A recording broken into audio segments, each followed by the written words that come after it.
मुसलमान ना कभी किसी से डरा है, ना मुसलमान डर के ज़िंदगी जीता है। मुसलमान अल्लाह के अलावा किसी से नहीं डरता है। लेकिन देश के माहौल में बीजेपी ने जो नफरत घोली है, बीजेपी ने नफरत के सिवा कुछ नहीं किया है। भाजपा वोट मांग रही है। अब तो राम जी का मुद्दा ही खत्म हो गया। अब तो राम मंदिर बन गया और उन्होंने मस्जिद वाली जगह पे तो राम मंदिर बनाया नहीं। राम मंदिर तो उससे 100 मीटर दूर है। 100 मीटर की रेस लगाते ना, उस तरीके से 100 मीटर दूर है।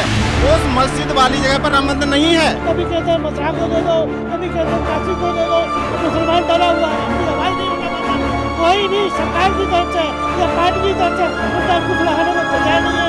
मुसलमान इस बात को बहुत दुखी है। रामचंद्र जी का काला विग्रह कहीं पर भी नहीं है। तो सबसे पहले मोदी जी जो सनातन धर्म की बात करते हैं, उनको ये समझना चाहिए कि रामचंद्र जी का गौर वर्ण स्वयं वर्ण नहीं था। तो इस चीज का सबसे पहला मुद्दा है। दूसरी बात, हमारी जो लड़ाई थी वो पुराने स्थान पर थी, नए स्थान पर नहीं थी।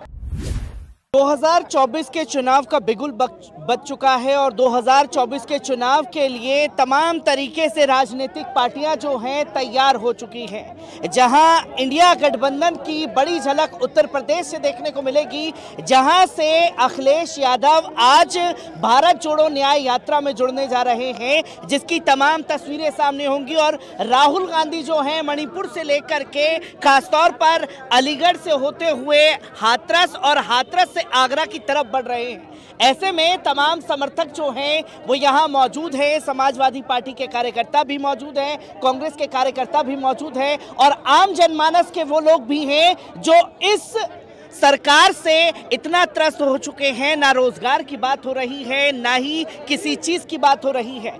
और राहुल गांधी हर जगह ये बात कह रहे हैं कि नफरत के बाजार में मोहब्बत की दुकान खोलने आया हूँ। कैसे देख रहे हैं इन चीजों को? देखिए, हमारा देश सबसे पहले मोहब्बत के नाम से जाना जाता है। भारत में भाई बहन, भतीजा, माँ बाप, पड़ोसी सबसे पहले ख्याल रखा जाता है।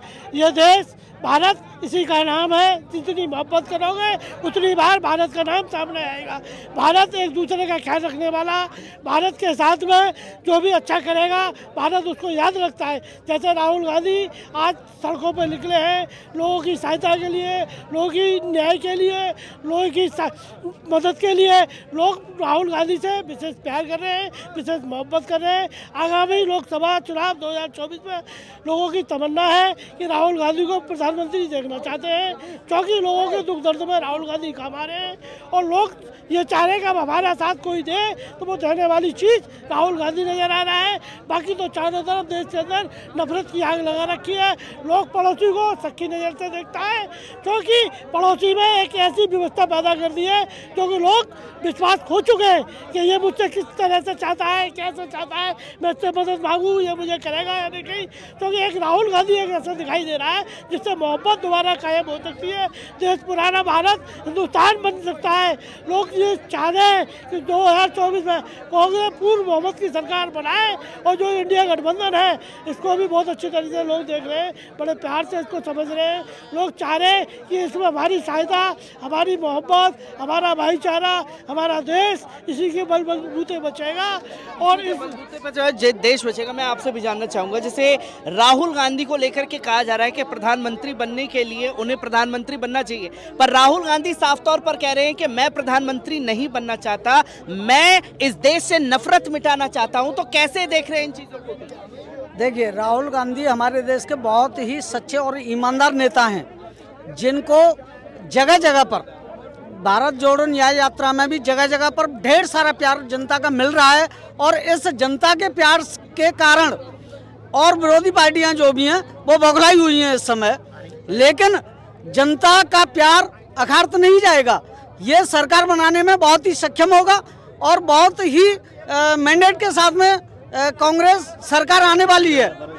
हम उम्मीद करते हैं ये जो प्रेम की डगर पर जो चल रहे हैं, ये नफरत की दुनिया से देश नहीं चलता, कभी भी नफरत की दुनिया से नहीं चलता। मैं आपसे जानना चाहूंगा, क्योंकि देश के प्रधानमंत्री ने 2014 में सबका साथ सबका विकास की बात कही और 2019 में कहा कि वो मुसलमानों का विश्वास जीतना चाहते हैं। कितना विश्वास जीत पाए हैं देश के प्रधानमंत्री? मुसलमानों का कहाँ विश्वास जीत पाए हैं? जो वादे किए थे वो वादों में पूरे ही नहीं उतरे। वो वादे पूरे नहीं हुए। कितना विश्वास जीत पाए हैं देश के प्रधानमंत्री? देखिए, विश्वास की बात तो यह है कि आए दिन मुसलमानों को चेताया जाता है, बलगलाया जाता है, लोग नफरत की आवाज़ें उठाते, कोई उन पर अंकुश नहीं लगाता। कभी कहते हैं मथुरा को दे दो, कभी कहते हो काशी को दे दो। अब मुसलमान डरा हुआ है, अपनी आवाज़ नहीं उठा पाता। कोई भी सरकार की तरफ से या पार्टी की तरफ से उन पर अंकुश लगाने को तैयार नहीं है। मुसलमान इस बात से बहुत दुखी है। अगर मुसलमानों का हित चाहती है पार्टी तो उन पर अंकुश लगाए, और राहुल गांधी की तरह जैसे राहुल गांधी प्यार बांट रहे हैं, ये भी प्यार बांटे। जो राजनीति चल रही है, मुसलमान जैसे कि बताया कि डरा हुआ है, क्या मुसलमान वाकई डरा हुआ है? बहुत ज्यादा डरा हुआ है, बहुत ज्यादा डरा हुआ है, बहुत ज्यादा डरा हुआ है। मुसलमान डरा हुआ है। हालात देख करके तो ऐसा होता है महसूस। क्या लगता है कि देश के प्रधानमंत्री ने कहा था कि वो विश्वास जीतना चाहते हैं, और ये कह रहे हैं कि मुसलमान जो है डरा हुआ है, क्या वाकई मुसलमान डरा हुआ है इस वक्त? देखिए, ऐसा है, मुसलमान ना कभी किसी से डरा है, ना मुसलमान डर के ज़िंदगी जीता है। मुसलमान अल्लाह के अलावा किसी नहीं डरता है। लेकिन देश के माहौल में बीजेपी ने जो नफरत घोली है, बीजेपी ने नफरत के सिवा कुछ नहीं किया है। और राहुल गांधी जी इस नफरत को मिटाने के लिए ये कोशिश में लगे हुए हैं कि देश का युवा या देश में जो नफरत फैली हुई है वो उसको मिटाने के लिए उसमें जद्दोजहद कोशिश में लगे हुए हैं। और जब ये इंसाफ जब तक कायम नहीं होगा, जब तक देश का भला नहीं हो सकता है। इसी कोशिश में राहुल गांधी जी लगे हुए हैं। क्या नफरत के बाजार में मोहब्बत की दुकान खोल पाएंगे राहुल गांधी जब नफरत अपनी चरम सीमा पर है? देखिए, ऐसा नफरत अपनी चरम सीमा पर है, राहुल गांधी कोशिश में लगे हुए हैं, और कोशिश करने वाले की कभी हार नहीं होती है। जो कोशिश में लगा रहता है उसकी जीत एक न एक दिन इंशाल्लाह जरूर होगी।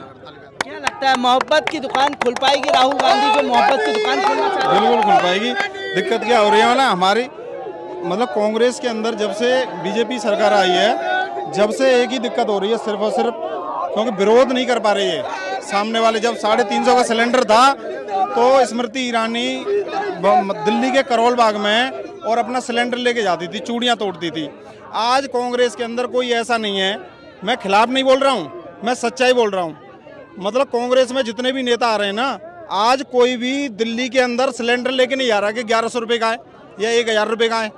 लेकिन जब 350 का सिलेंडर था तो उनके पास दम थी, ताकत थी। बीजेपी ने वहाँ पे विरोध किया कांग्रेस का। पर आप बोल रहे हैं कि कांग्रेस विरोध नहीं कर रही। मैं खुद दिल्ली में रिपोर्ट करता हूं, कई जगह पर कांग्रेस के कार्यकर्ता सिलेंडर लेकर के उतरे, लेकिन वो उनको डर है कि कहीं ये जेल में न डाल दे। ये भी तो दिक्कत है कि मेन स्ट्रीम मीडिया खरीद लिया, कांग्रेस उसे दिखाती नहीं। फिर ईडी का और सीबीआई का डर है, सिर्फ कांग्रेस को ईडी और सीबीआई का डर है कि फिर भी तो राहुल गांधी सड़कों पर निकले हुए हैं। वो अपने लिए पूरी तरह से। सीबीआई का डर फिर है नहीं राहुल गांधी को, जैसे आप बताने की।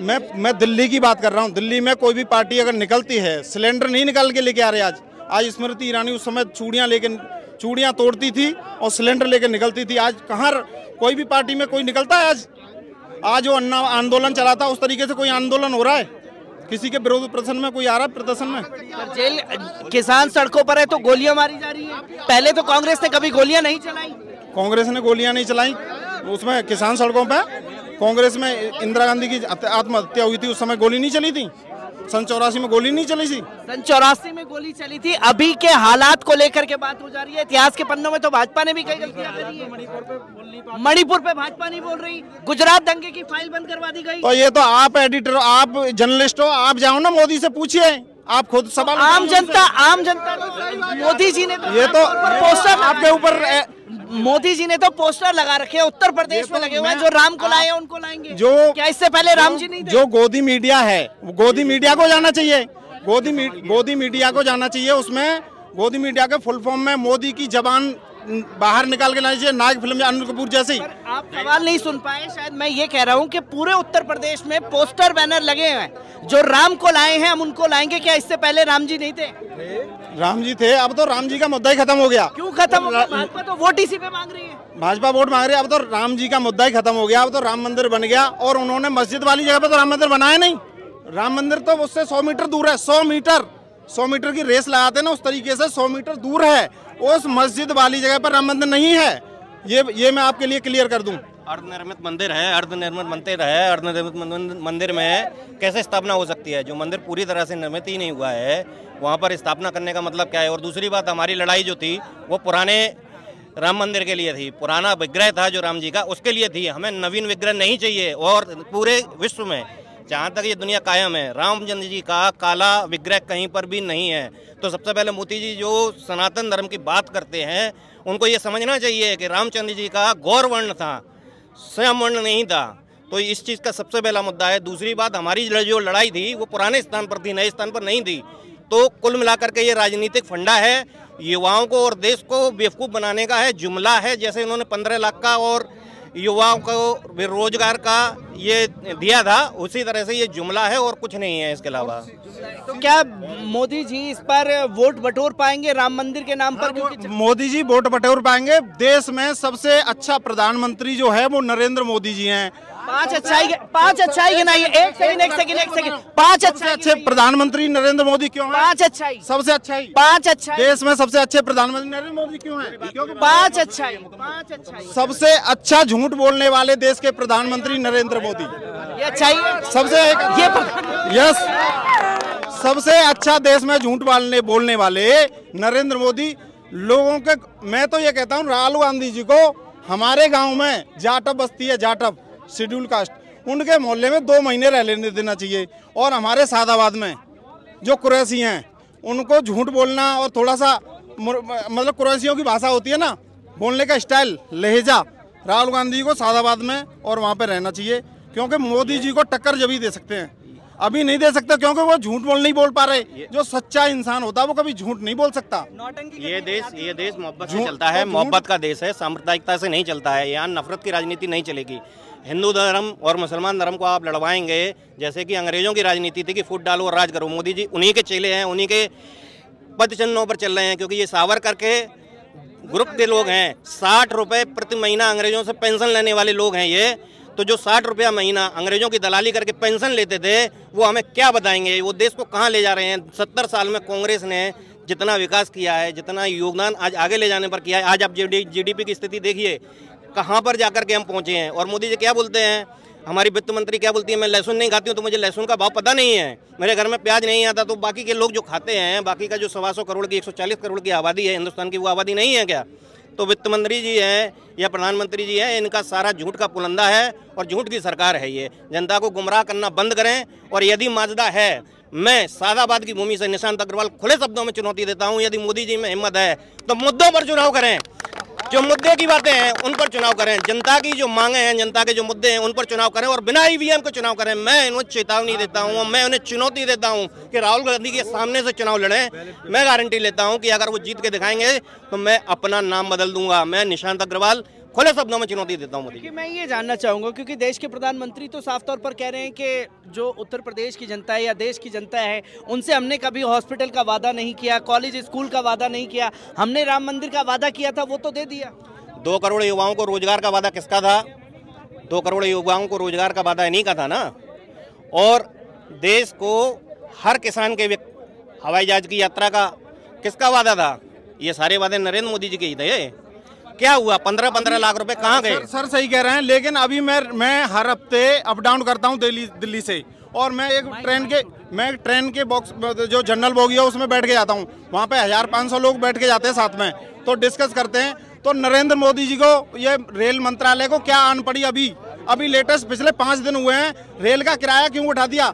जो एक स्टेशन से रेल के प्लेटफॉर्म की टिकट मात्र 30 रुपये होती थी, आज रेल की टिकट, प्लेटफॉर्म की टिकट 5 रुपये कर दी दोबारा से। जो लॉकडाउन में पैसे बढ़ाए थे, जो अलीगढ़ से और गाजियाबाद जाना था 25 रुपये, आज वही किराया सेम 25 रुपये कर दिया 3 साल बाद। आखिर क्या ऐसी जरूरत आन पड़ी? तो केंद्र सरकार को कुछ तो दिक्कत लग रही होगी, केंद्र सरकार को कोई दिक्कत तो लग रही होगी कि इस तरीके से भाई मैं अगर इसमें किराया घटा दूं तो इससे हमारे देश में लोगों के मतलब उनके अंदर चेंजिंग आएंगी इस तरीके से। तो आप देख सकते हैं कि आम जनता हमारे साथ मौजूद है जो मुद्दों को बखूबी देख और समझ रही है। और साफ तौर पर संदेश है कि चाहे भारतीय जनता पार्टी हिंदू मुस्लिम की राजनीति करे, वो अगर बात करेंगे तो महंगाई की करेंगे, वो बात करेंगे तो सिर्फ और सिर्फ बेरोजगारी की करेंगे।